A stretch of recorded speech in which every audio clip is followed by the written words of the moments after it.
There we look now, the track has officially been opened for the second part of Friday free practice, and just under that 1 hour.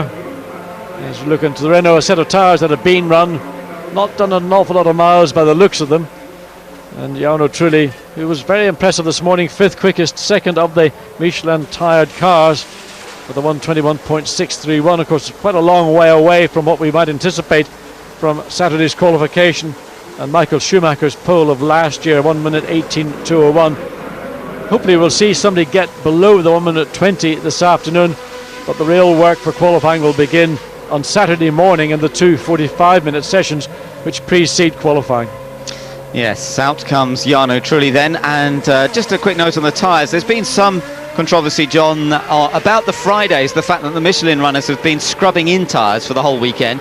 But we're hearing, we'll talk to Peter about it later on, but we're hearing that maybe with the tyre that Michelin have brought here this weekend, they won't need to scrub it in quite the same way as they have done at previous Grand Prix. What they try to do with the tyre is they try to cure it, because if you run a brand new tyre, sometimes you can run it too hard and you lose the initial performance gain of it. So they run the tyre, don't go on maximum attack, they just get heat into it slowly and through the tyre rather than putting heat into the surface of the tyre. And therefore what they're doing is a mild form of what I would call curing, and that they felt that that was to their benefit. But of course for Bridgestone and Ferrari in particular, but also for the Sauber team, Jordan and Arrows, they were concerned that Michelin were perceived to be gaining some kind of advantage in doing this. Well, you know, competitive business, Formula One, take your chances when they come.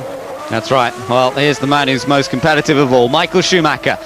World Championship leader by quite a margin already in this early part of the season. We're at the 5th Grand Prix of the year, of course. And there's his brother, Ralf Schumacher. And, well, BMW power in the back of that. BMW certainly wanting to challenge Ferrari. And, in fact, Peter's caught up with the man behind that BMW engine, Mario Tyson. Yes, track just opening, Mario. But what are your thoughts after that first initial session? Well, as usual, you cannot read too much into the times of the first session. Our drivers were quite busy with aerodynamic and mechanical setting of the car. I think we'll see a different situation already now. Of course, we don't know how much fuel our competitors had on board. It's always the same on Friday. You are looking at your competitors' time, speculating, changing your own car. We will know, in fact, only tomorrow where we are. It was amazing at Imola to see all the top 3 teams, or indeed the top 4 teams, basically all running through to half distance. Do you expect that to happen this weekend? I think we'll face a different situation here. Barcelona is certainly a different track. Aerodynamics is very important here because of many quick corners. And it's more important to come out of the corner fast than to accelerate fast on the straight. Oh, that's an interesting comparison there. I mean, bottom line is though, you need a great package. You need a lot of downforce to be quick on the fast corners, plus you need the power. Well, the problem is you need efficient downforce, not just straight, you need downforce. Okay, thank you very much. Good luck. So good to hear from Mario Tyson, and implying to a certain extent then, John, that perhaps an earlier pit stop than we saw at least in Imola, because the tyres will take such a pounding, won't they, in the first stint of the Grand Prix. What you get is tyre degradation. It means that the tyre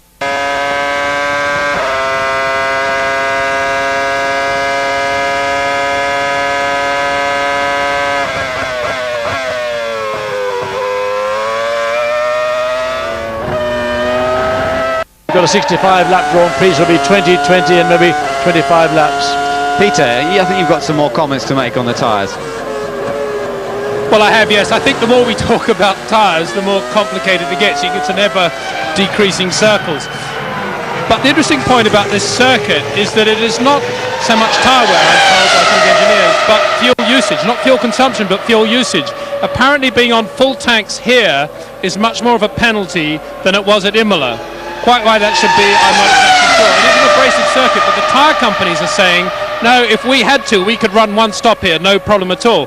But that's not an issue. The issue is how slow the cars are on full loads of fuel. So at this rate, most teams will probably start with lighter fuel loads, which mean, of course, that they will stop sooner for the first of their 2 pit stops. Well, interesting stuff. We'll keep a track on that. Meanwhile, we just saw Michael Schumacher, John, dancing onto the grass there for a moment. Here it is, he's coming down, end of pit straight, turns into the first part of the chicane, misjudges it, just brakes too late, goes on the grass, does a great job of rallycross, brings the car back. Now there's a lesson on how to keep a car in control even when you're on the grass. Still, it's just as well the grass is pretty dry. Hasn't been much rain around here recently, and he was able to get it back on track again. Meanwhile, Ralf Schumacher is pushing hard in the Williams BMW.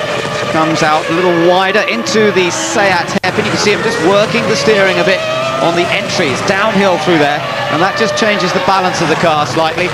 Now, through this fairly tricky second gear left, accelerating up the hill once again towards the quick right-hander at Kampsa.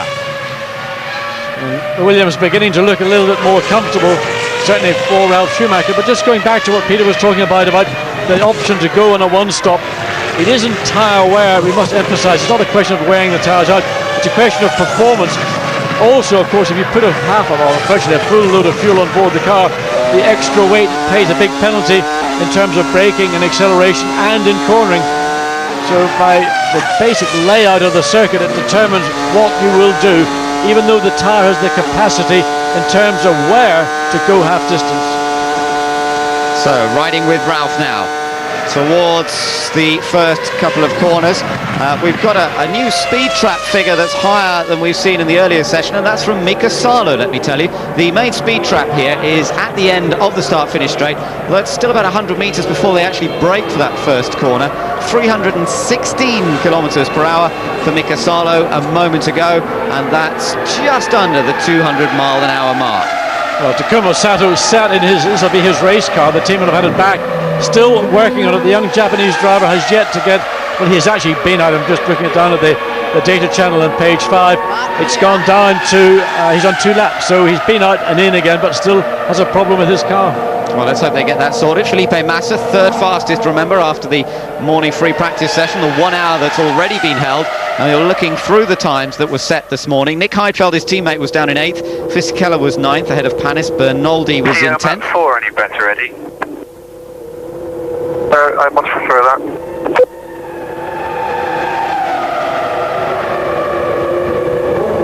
A little bit of sparse engine coming back in at the first corner, that's the only problem.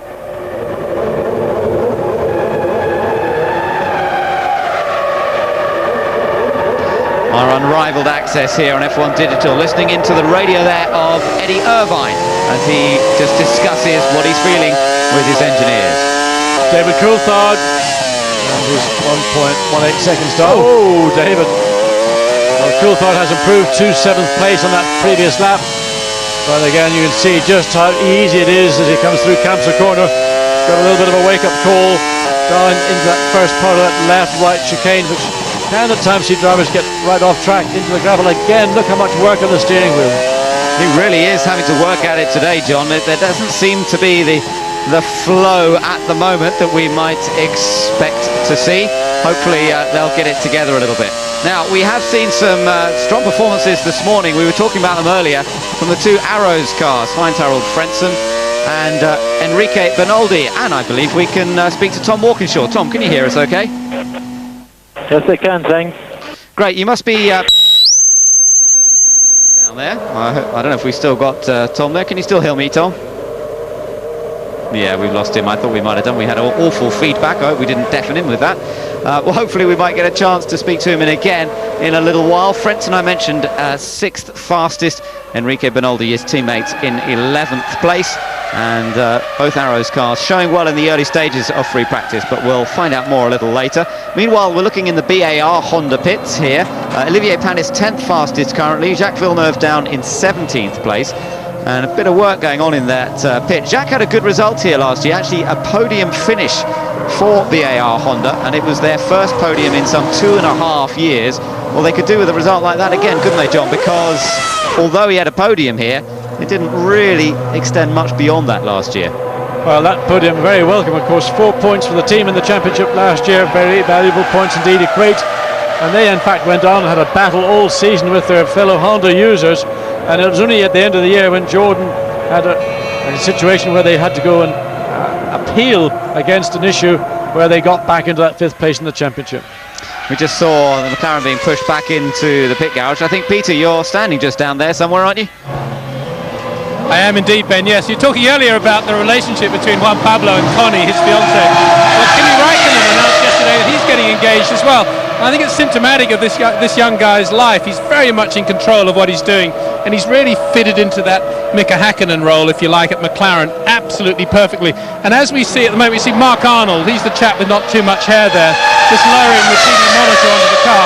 Mark was, in fact, Mika Häkkinen's personal trainer, works for McLaren, and he's immediately taken over the role, of course, of being Kimi Räikkönen's personal trainer, to the point that he's actually moving house to Switzerland to live next door to Kimi, who's also, of course, living in Switzerland now. And I think that shows a sort of attention to detail this guy's going into. Mark Slade, the race engineer who worked with Mika Häkkinen, also working with Kimi. And it is, I think, one of the stories of the year, how well this guy's fitted into the team. He's unbelievably quick, makes very, very few mistakes. And if you talk to Mark, he's one of the fittest guys on the grid as well, even though he doesn't look it. He does nothing but train, and then train a little bit more between test sessions and the races. Peter, this track was always a bit of always saw a star showing from Mika Häkkinen, didn't it? He was always superb here. Those 3 wins in a row. Should have won it last year, but for a clutch problem. Can you see Kimi taking on that mantle? I suppose he hasn't really got the car to do that at the moment. He hasn't, no, but he's actually doing quite well already, because every time they test at Valencia he always seems to be quick, so maybe it's a Finnish thing in Spain rather than just here at this Barcelona circuit. Obviously it's going to be a problem this weekend for McLaren to beat Ferrari, indeed to beat some of the other Michelin teams, but there's no doubt that Räikkönen will be quick this weekend. Feel it in the blood. Okay, we'll keep an eye on him. Thanks very much, Peter. Looking inside the Ferrari garage, and there is a former world champion.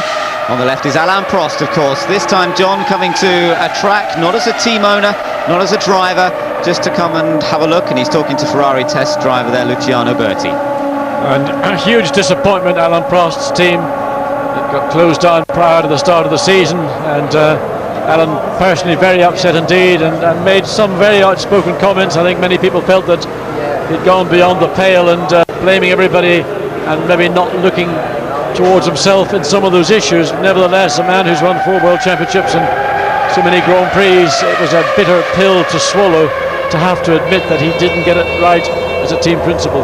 Yes, but many other team principals, as we know, both through the press and speaking quite openly, are saying that it's not easy in Formula 1 at the moment, and money-wise things are getting much tighter.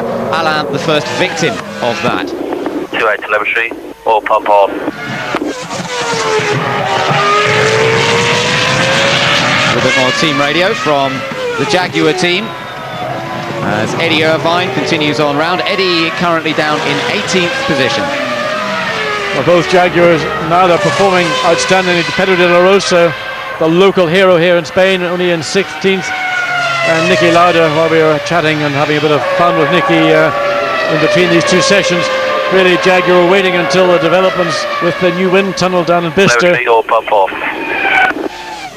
Of course, they've been joined by 2 new aerodynamicists, one of course coming from the McLaren team, and I don't think Ron Dennis gave him up terribly easily. That's Dr. Gillian and Peter Machin from Arrow. So you're getting people from all over the Formula 1 paddock and come and help the Jaguar brand establish itself at the right end of the pits rather than currently where they're residing.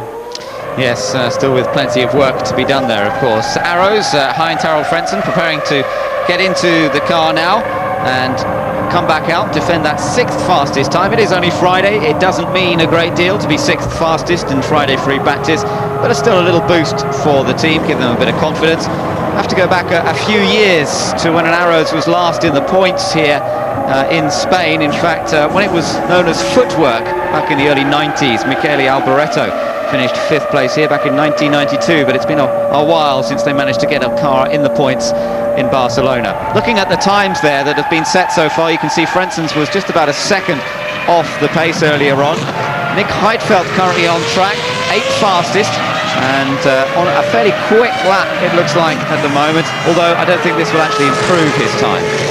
No, I don't think he's going to see much improvement. In fact, I don't think we're going to see much improvement from anybody at this part of the session. We're just some 15 minutes into it. I think it'll be towards the last 15 minutes when teams decide to try a fresh set of the preferred tyre that they have the option to run. And well, Heidfeld comes across the line, 1.3 seconds down. It wasn't an improvement. He was still in 8th quickest position, just ahead of Fisichella, who is now actually going quicker than at any point he's done so far today. Left rear, plus 0.5 on the rear right. Okay. Changes being made to Takuma Sato's car. His teammate, meanwhile, is going quite quickly out on track at the moment. There is Fisichella just going past Felipe Massa. They've got that little extra wing again on the back of the car. And Fisichella certainly a better fast first sector than he's had so far in these free practice sessions. Let's watch him through this last sector now. The two final right-handers, he's coming through. This quick right-hander that leads onto the start-finish straight, carrying about 135 miles an hour through there, and then still accelerating hard across the line. He does improve, he goes 5th fastest. Well, that's something to bring a smile. There's not been very much the last week or so for Eddie Jordan, but that will certainly see a smile come in his fifth quickest by Giancarlo Fisichella. Unfortunately, his teammate Takuma Sato is still in the pits. He's only completed 4 laps, none of which has really been a timed lap. But also, Ben, we're hearing stories emanating from the pit lane that for the Bridgestone runners, the wear is becoming a factor. Now the track is very green, very abrasive. When rubber goes down, maybe that wear rate will settle down. But nevertheless, you've only got 10 sets of what we call dry race tyres, and 3 sets will be used today. They will be taken away from you. You've got 7 sets remaining for all of Saturday, Sunday morning and the Grand Prix. Yeah, we're riding with to complete another lap, and he's gone 2nd fastest. Look at that, 2nd fastest, just 12 thousandths slower than Michael Schumacher's time set earlier in the first session in the Ferrari. I just wonder, is that a fresh set of tyres that Button has slipped? Again, look at the understeers. He goes through that long, picks up grip, but then you put the load on the left front, and it starts to give up. Great shot that though, John. Well, they're approaching that corner about 180 miles an hour. It gives you an idea how quickly the car slows down, because they're coming into a 2nd gear corner, sometimes 3rd gear in fact, that Repsol corner, down to about 75 miles an hour. But that camera shot really gives the impression how quickly they have to slow down. Well, you can see the levels of grip that Button's enjoying as Michael Schumacher now is going to do a practice start in the exit of the pit lane. Again, through camps of the car, looks like a racing car should look. There's none of this sliding around, the fidgeting that we saw at the start of the first part of this practice session. Again, good bite, nice balance. Button is a driver who can deal with, and he gets it all wrong as he turns in. Quick turn into turn 10. Just turned a bit too aggressively, too confident there. The back end lost grip, and all of a sudden what might have been, well, a lap comparable to what he's just done to get 2nd quickest, well, that will have been all lost. Yeah, but let's just listen.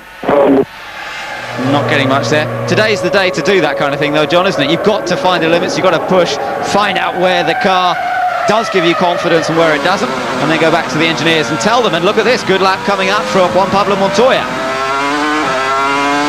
Fresh looking set of tyres on the Williams BMW. Yeah, it was a new set. We saw him come out of the pits a moment ago, brand new set of tyres, fastest personal best time on that first sector. Just locking that left front a couple of times though. Yes, he's pushing very hard. He's aware that he has gained time on that first sector. We'll wait and see what he does on the, again, very wide. Lots of understeer as he comes through. He turns in, the front is not biting, and that's causing him to run wide, and that's why he's using so much of the exit of the corner. He just can't check the front of the car. A little bit of correction there through the tight left-hander, but he's still going to improve on his current 15th fastest time. No great surprise there. It is Michael Schumacher that's ahead of him, if you're wondering which Ferrari that is. And so these two big rivals, bit wide there. He gets away with it, but he was very wide through that last corner, and he improves to 11th fastest. Again, and he turns the wheel. The front did not respond. We saw it up on Camsa. We've just seen it done on exit of turn 13. Patrick Head, he's been watching the same pictures you have at home, and he knows that Juan Pablo Montoya will be coming in, if he's not already talking to his engineers in the pits, to say the car needs front end grip. So in the Ferrari pit, Rubens Barrichello waits to come back out. He's 3rd fastest. He's been pushed back, remember, by Jenson Button. It was a Ferrari 1-2 earlier on. Michael Schumacher still on track. Let's keep an eye on his times. The first intermediate time, only about 1/10 of a second slower than his best so far. So this will be a reasonably quick lap from Michael. Will it be an improvement? We'll see. as he now heads up towards the second checkpoint. Looks like he's really going quickly, so this could be an improvement for Michael. Also out on track, we don't see him, we're watching Michael, but Ralf Schumacher, and look, Michael Schumacher, almost half a second improvement in that second sector. Yeah, so this is a quick one indeed. The car looked as though it was flying once again. Very neutral balance to this Ferrari 2002 car. A couple of corners where you can really see the whole car sliding sideways in a beautiful four-wheel drift out of that final corner. Doesn't need to run it too wide, and this is a quick lap from Michael Schumacher. He is fastest now by 0.3 of a second, puts him slightly further out of reach of everybody else. The car we want to watch now is Ralf Schumacher. He's currently only down in 14th. There we are, on board with Ralf.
He's setting green figures all across the data screen. If you want to have a look at the data screen, the green numbers indicate a driver on a personal best time, remember? And there is Takuma as he comes across the line, and that, well, it moves him up a little bit, but not very much. He goes from 22nd to 21st, but I think this next lap we'll see him beginning to show what he's more capable of doing. And look at that, hard work on the steering wheel there. Again, from a young guy, first year in Formula One. Takuma Sato, braver than anybody I've ever seen in a Formula One car, but good balance on the middle exit of that long corner now. Down interrupts, locks up the inside wheel, runs a wide, loses the bite on the inside of the track, gets onto the dirty outside part of the track, and that will cause him a little bit of loss of time. Well, certainly fairly aggressive is Sato. Lots of work going on at the wheel. Peter, I think you wanted to come in on that. Yes, I do, Ben. I just wanted to get you two guys' input on that one. Strikes me that when the difference between Sato and Fisichella in the car is very marked, Sato makes quite aggressive, large movements on the steering wheel input, as Fisichella, everything he does, very, very small movements on the wheel. It's not just a question of experience. I think it's a question of the character of the two drivers, the style of the two drivers. Sato is a driver that likes to be very positive in what he does, great car control. Fisichella, a lot of finesse. Yeah, an interesting comparison, and of course with these onboard cameras that we have, John, we really do get an opportunity to compare driving styles. Well, I think with Sato, one of the things the team are aware of, that he's almost over-aggressive in the car. He thinks that's the way to go quick. The harder you try, the faster you're going to go. It isn't always the way. It's about being quick on the exit of corners. It's not about being brave and quick into a corner and getting the car all out of shape. It looks fast. It isn't necessarily the way to go. Well, now we're on board with Jarno Trulli. Let's try and compare here a little bit. How much steering effort and how much work is he putting in on the steering wheel? Just through the last couple of corners. And around to complete another lap. Let's just check this time. Button is second fastest at the moment, remember. Trulli is 8th fastest. He stays there with that last lap. Both Trulli and Button quite smooth drivers, aren't they? Yes, I think Jenson Button probably more so, because he would tend to drive a car, I would say, on the back wheel, whereas I expect Jarno Trulli to drive more on the front wheel. In high speed. A very brief little comment from Jenson on the pits radio there. And if you go to the pitch channel, you'll get a little bit more of that at the moment as he makes some comments on that. And exits, the traction got worse and worse throughout the run. So I'd say high speed it was understeer problems and low speed it was oversteer.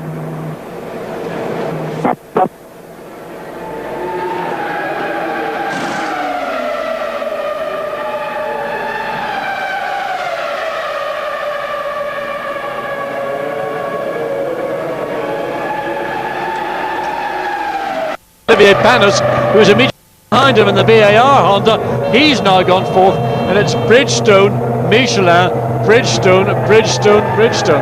Yeah, and another one after that as well. Yeah, 6th place for Felipe Massa. Here is Olivier Panis then, and Bridgestone's tyres helped him to get one of his best ever Grand Prix finishes. He was second here at Barcelona some years ago when driving for the Prost team, and it was when Bridgestone's really came into Formula One. They had a tyre that worked brilliantly, and Panis came through to finish in second.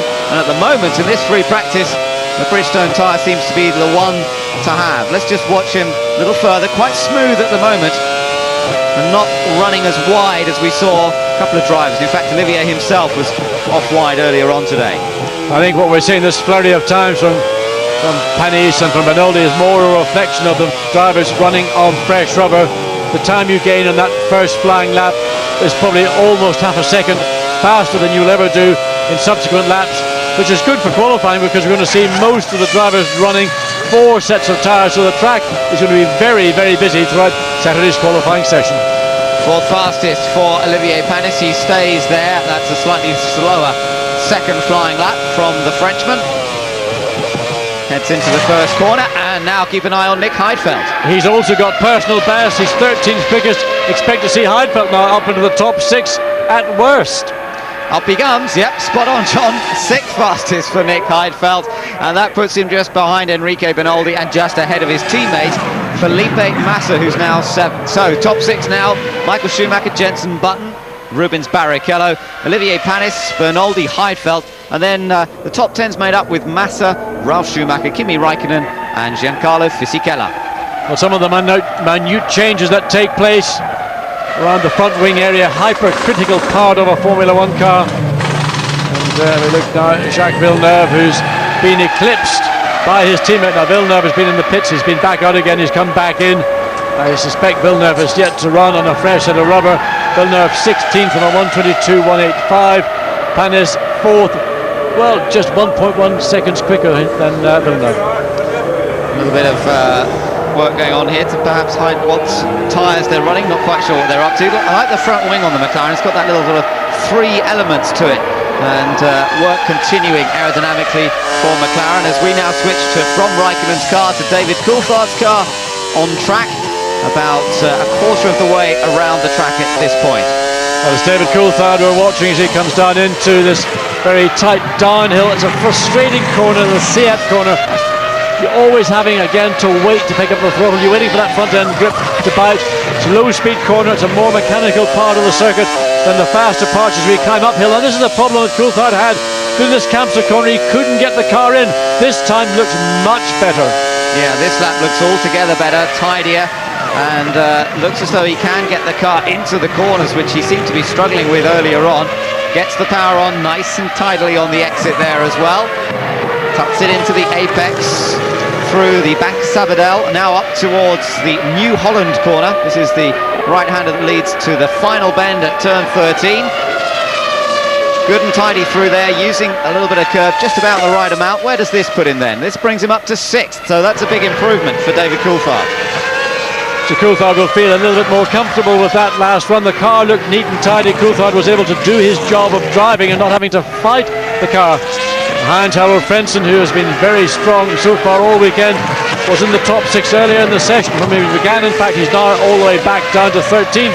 Teammate Benoldi still 5th quickest. Oh, Frentzen! Did you ever drop a wheel off, and did you nearly pay the price for that? Oh, he gets away with it, but only just. Frentzen coming across the line, and he beats Coulthard's previous time. He goes 6th, but Benoldi ends up still a fraction faster than him. He's about 2/10 slower than his teammate was. And Arrow's 5th and 6th quickest. Okay, fresh rubber, but you know, give every team an opportunity. and well done to the guys in the Arrows team.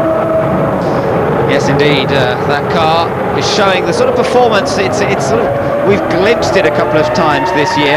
A Friday perhaps doesn't give us a clear indication. They may well run the car light, perhaps trying to feature at the top of the timesheets a little bit. But I think there is genuine performance there, and what's important to them particularly is that battle with Jaguar. Look how wide on the exit, how early Frentzen, he got on the curb, he did a great job, he got a tank slapper, kept it in control, kept the momentum. Again, that's the rear view. Now that was a moment for Frentzen, heart and mouth. Again, that's, you know, you don't get away with those chances too often, but Frentzen had the grip, he was able to get the car back in control. Had he not had that, well, would he have been quicker than his teammate Benoldi? Marginal. We just need a standard procedure. We'll do the 5 points of car, go into the pit lane on the right hand side, do a stop. So Takuma being asked to execute a practice start when he comes out onto the track in just a moment or two. As you can see, we're just under half Friday free practice session. That's their final bit of running of today before they then get all the calculations done, ready for Saturday's free practice, and then of course the all-important qualifying session on Saturday lunchtime. Let's compare these two Michelin tire cars. Button in the Renault, I think it's Irvine ahead of him in the Jaguar, to see the levels of grip. Well, I think Button is probably benefiting from more grip than all that wind tunnel work promised by Niki Lauda, and it's probably going to be nearer to the middle of the season before we can see performances from Irvine and De La Rosa. Irvine decides to pull in. Button stays out, goes through that last corner. At times, currently Jensen is second fastest, remember, he stays second at the moment. He set that time earlier on a new set of tyres, and the tyre performance going away fairly quickly, lose about a second or so after the tyre's done a lap or two, and then they can just run consistent sort of race pace rather semi-qualifying pace. I'm going to employ him, Felipe Massa. He can come and do my garden, he cuts the grass more than any other driver I've seen so far today.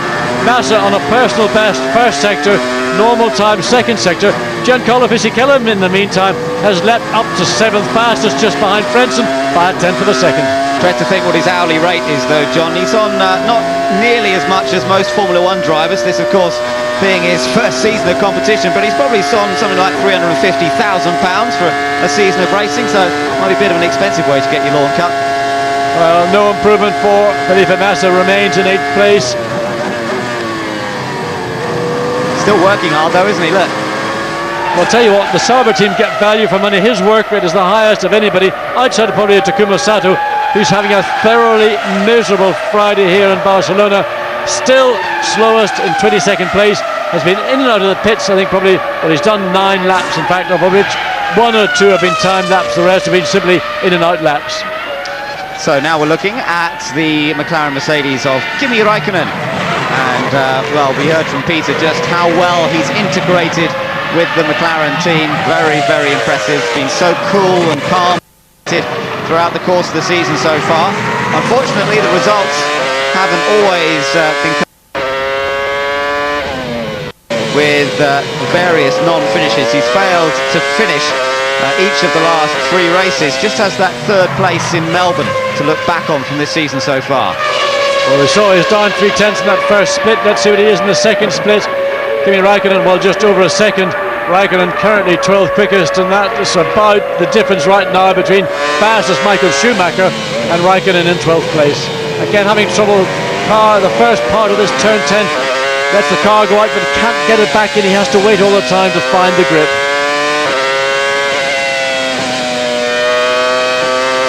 And again, you hear on the edge of the 13, having to wait. 1.8 seconds away, it could be 18 seconds.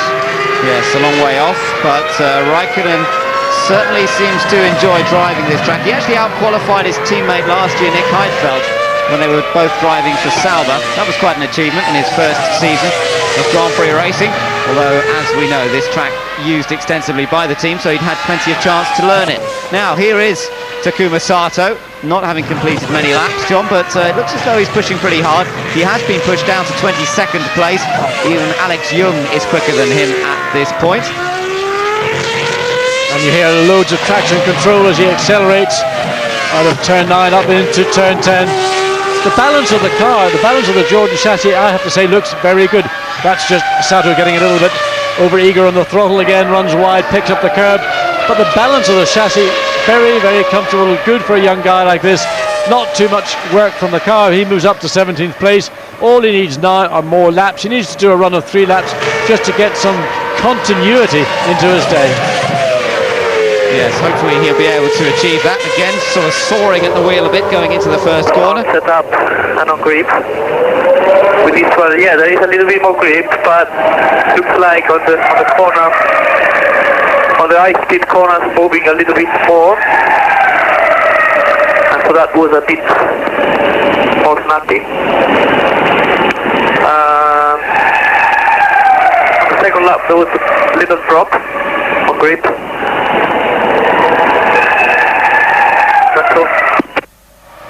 So Giancarlo talking to his engineers. There's not a big difference. I guess the decision that we've got to make is there's a little bit more grip, yeah.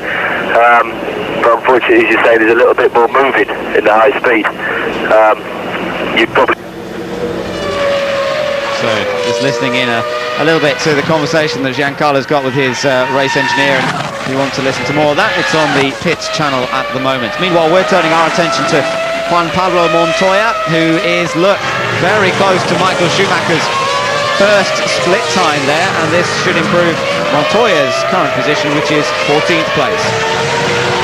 Well, Williams clearly using Friday very much for information gathering, but there you can see he's able to use a lot of the curb, turning to that left, right, so grip levels have risen substantially, but Montoya uses it to the maximum, runs wide on the exit of that Hampshire corner, lets the back end kick up, it does now into these very tortuous, tight left-hander. You're picking up the throttle all the way, you're trying to balance the car, again on the steering and on the throttle, and somewhere in the middle of all that you've got your traction control.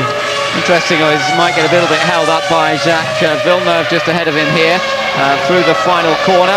This should move him up. Interesting how much time he loses through the middle sector compared to Ferrari. He seems to be up slightly on the first sector, 13th fastest for Juan Pablo Montoya, and you can see that Rubens Barrichello just turns into turn 1. But it's Enrique Bernoldi who's gone fastest of everybody, as Patrick Head picks up the information on the TV that he's the fastest through that first sector. As we go back to Juan Pablo Montoya, just looking at the way he's riding the curb at the inside of that Kampsa corner, then he let it run out again. You can see the amount of understeer he has.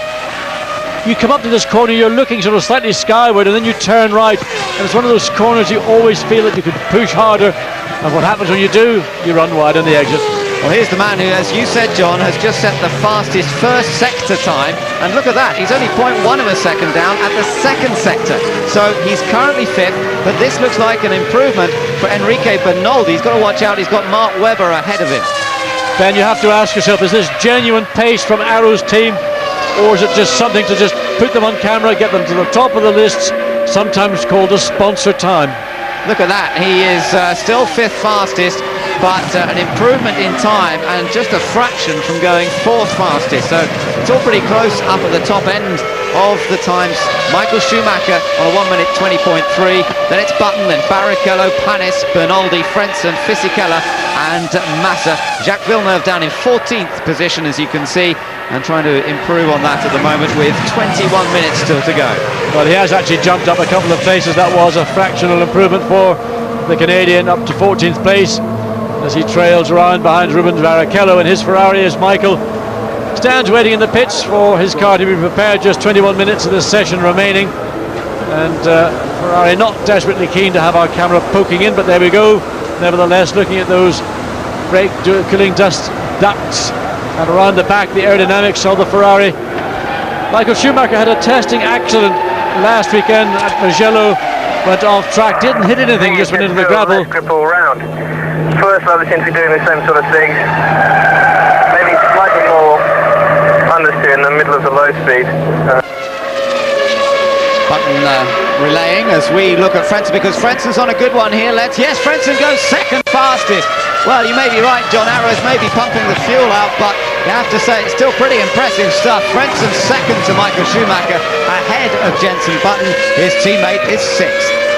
Well, both Arrows in the top 6 once again, and really, I mean, it's a tough business, Formula One. Tom Walkinshaw working on much smaller budgets. They only had a session last week at Silverstone, and is that paying dividends? Maybe if the guys could get more budget for the test team, it would very rapidly reflect in their race's performance. Well, we'll watch with interest to see whether they can match this sort of performance or even something like it in qualifying tomorrow. Their ambition really, I think, will be to qualify in the top 10, and while they're setting some pretty stunning times here this afternoon, they know that a top 10 qualifying position is really what would make them happy, and to be ahead of Jaguar, of course. But, you know, to be honest, I would take whatever I get. I mean, top 10 would be ideal, but I would go for everything, because if they've got the tyre, which they appear to have, they've got the straight line speed, they've got very good track times, just go out and do whatever you can do. If you can get ahead of a Renault or even one of the McLarens, it seems improbable to say that right now, but you just don't know what the track's going to serve up to the two tyre companies for qualifying. Take it, then worry about the race. But if you're at the sharp end of the grid, believe me, that's worth so much to a team. Sauber might be one of the ones they'll be battling with if they keep up this sort of performance. Heidfeld is currently 11th, as you can see, and his teammate Felipe Massa is in 8th place. Olivier Panis, just to prove that BAR are as good as the Arrows team, has now leapt up into 5th place. It's Bridgestone for Ferrari, Bridgestone for Frentzen and Arrows, Michelin for Button, still the fastest Michelin runner by a substantial margin. David Coulthard is next, no, truly is in fact next up in 9th place. So Michael waiting for his opportunity to come back onto the track once again. He's 4 times been on pole position here in Barcelona. Always seems to go very, very quickly at this track. Thank you very much, Mr. Cameraman. There we see a brand new set of Bridgestone tyres for Michael now. Just under 20 minutes of the session remaining, and I think the camera will probably follow Michael once he completes his outlap, because I'm sure we're going to see somebody get under that bogey 1 minute 22nd time. And see what the tyre deck is. Okay? And I do. So just listening to a little bit there, but Peter, I think you've got some news for us. Yes, that's right. Michael going out on a new set of tyres. What he came in on prior to that exit was a very worn set of Bridgestones, and I think it shows the metronomic efficiency of this team, that both Rubens and Michael all have been running one set of tyres, and they've put about 31 laps on that set, which I think is about the first window in a 2-stop strategy for the race. So they've just been out there calmly doing their race setup. Michelin runners, as we've been seeing, have been trying new sets, trying the different compounds. Here, it's just homework for the race straight away, and I think we'll find Rubens about to go out on a fresh set of tyres as well, as he would. It's effectively the second stint of the race now. Work going on at Ferrari, but it's not very calm in the cockpit of this Toyota. Alan McNish has just been sliding around a bit on this lap. Let's see, where does that put him? It keeps him quite a long way down in 21st, sorry, yes. It's a long way down. It's a long way down. You'd expect to see McNish maybe a little bit somewhere in the middle teens, but right now it was only quicker than Alex Young. And Alex Young, 28 laps completed, so lots of running, and we saw the team advise him to go out and spend time to get just some continuity, as Coulthard again runs very wide, looking for the grip, getting out to the outer limits of grip around that long right-hand corner.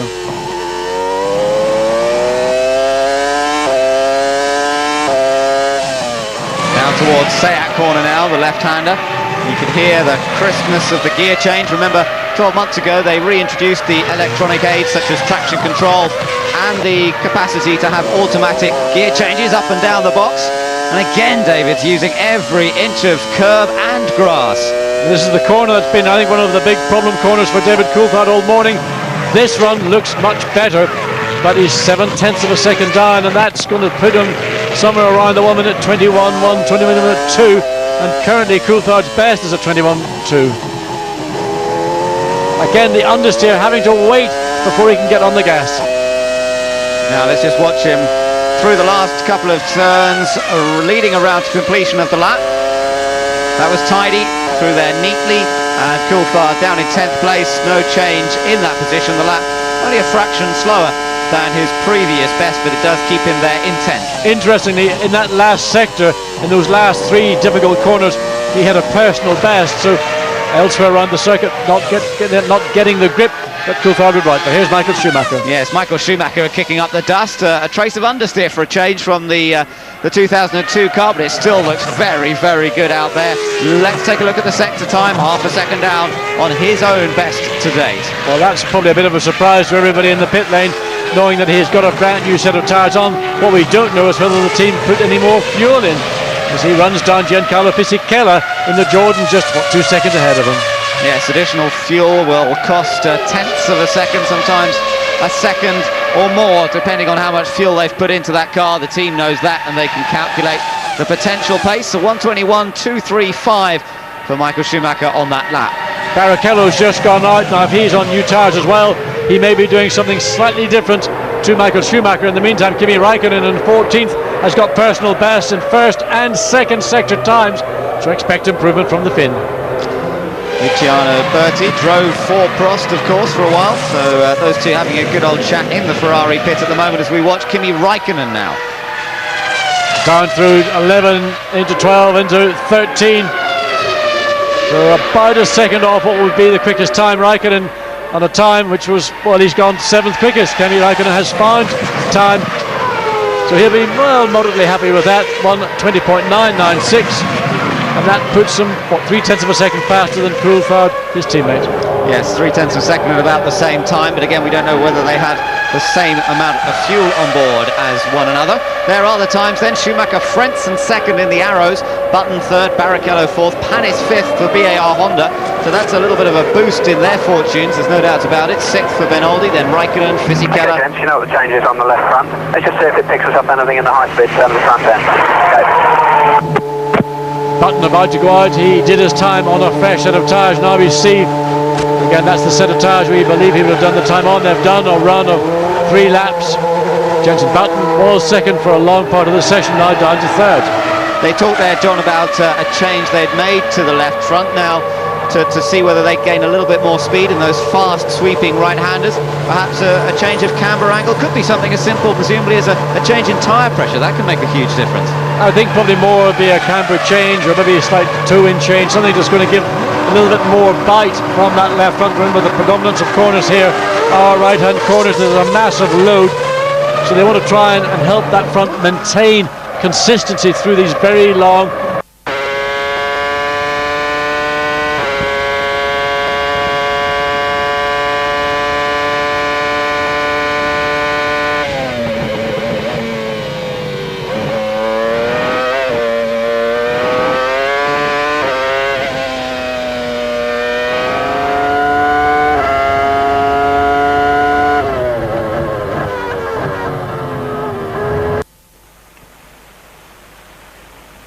We hear one end of that conversation and not the other, John. A classic situation where you've got a change that makes the car feel better, another change that makes it feel that actually makes it faster but not feel so nice to drive. Yeah, Eddie referring to the wind, how it has an effect on the car around the circuit, but to our knowledge there isn't any wind today. I don't know whether he's finding the wind that he feels is affecting his car.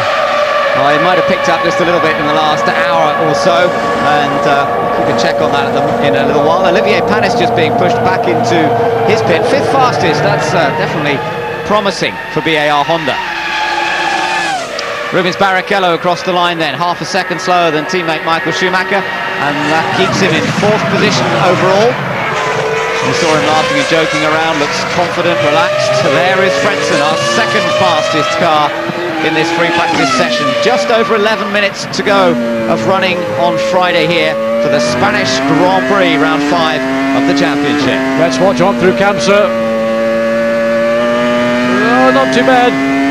Looking at the arrows, these views as he comes through corners, you can see how much more stable a car is when the track and the car work together. That's called grip. When you don't have it, we've seen some of the scenes earlier in this session, particularly the morning part of it, and having to wait, you can just tell how long he's having to wait. The car slides, almost slews to a point before he can pick up the throttle. Bit tidier though through that New Holland corner this time than he was previously when he ran onto the grass. And now let's just see across the line, a 1:21.838. Well, that's over a second and nearly 1.4 slower than his previous best, in fact, as the tyres have more wear on them and maybe they've put a bit more fuel in the car. Jarno Trulli He waits to see whether he's going to be up for some more laps.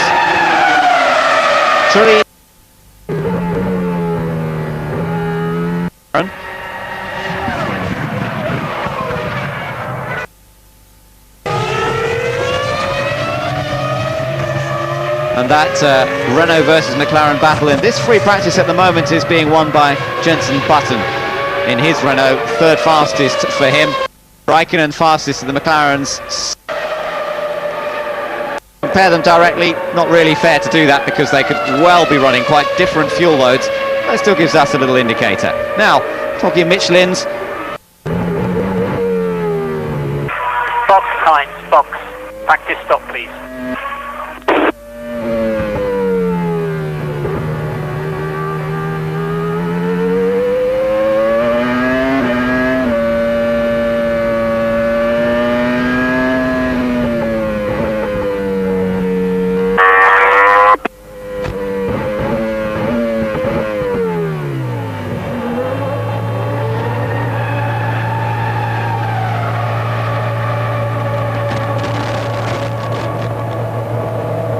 Heinz, I'd like you to rubber the box, please.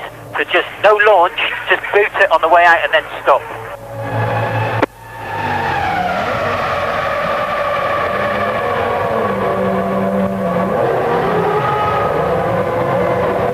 Thank you.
Sauber guys, yeah, waiting to see whether or not Nick Heidfeld gets out before the end of the session.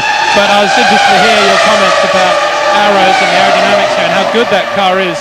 Of course, we shouldn't forget that Sergio Rinland was the guy that pioneered that twin keel system on the Sauber, and he was available last year to go to Jaguar, and I and several other people actually said to Nicky Lauda, you know, Sergio's a good engineer, a good designer, you should look at him. And Nicky said, no way.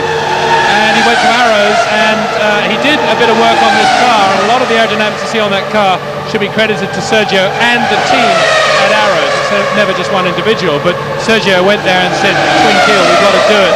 Unlike, say, Jeff Willis, when he went to BAR, said, no, forget twin keel. So it's a very interesting situation there, I think, and at the moment the Arrows unquestionably is a better chassis than the Jaguar, with the same engine, albeit on different tyres. Absolutely, yes. It looks a very neat and tidy little car, and they'll be hoping that they can make it perform in qualifying tomorrow, and particularly get ahead of those Jaguars. Just saw Marc Genet a moment ago watching proceedings with interest. He's done thousands of miles of testing around here in Barcelona for Williams BMW. A lot of it's been reliability testing, and the cars have indeed been very reliable throughout the first laps, the first Grand Prix rather of the year. On board with Juan Pablo Montoya at the moment, and this great shot just behind the front wing. Indeed, and again heavy braking as he turns into this long left. It keeps going and then comes back again. La Caixa, then hard in the brakes for this two-part Bank Sabadell. Very difficult to get the car, keep the momentum up through that little part of turn 10, then through 11, then drop down now.